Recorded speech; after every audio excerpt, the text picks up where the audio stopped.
সরকার বাহাদুরকে হাজার সালাম। আল্লাহ পাকের কাছে লাখো কোটিয়া শুকরিয়া আদায় করি।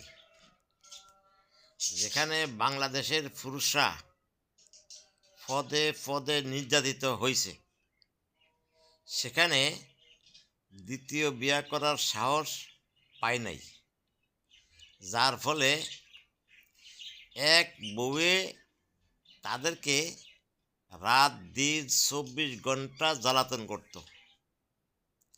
এখন ইনশাল্লাহ পুরুষের মুক্তির দ্বার খুলে গেছে।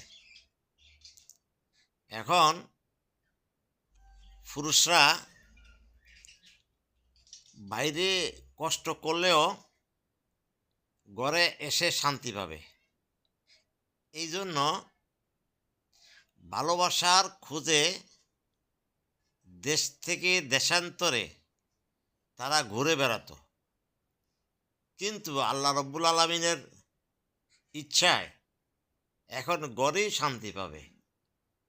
তার অর্থ ভালোবাসার কম্পিটিশন চলে আসবে।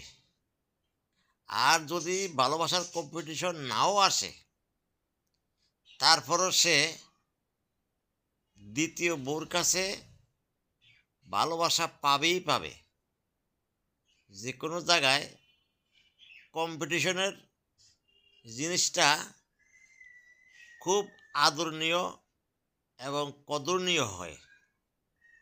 সেই দিকে দেখতে গেলে এর চেয়ে শান্তি আর মনে পৃথিবীতে কিছু হবে না। দুঃখ কষ্ট লাঘব হবে।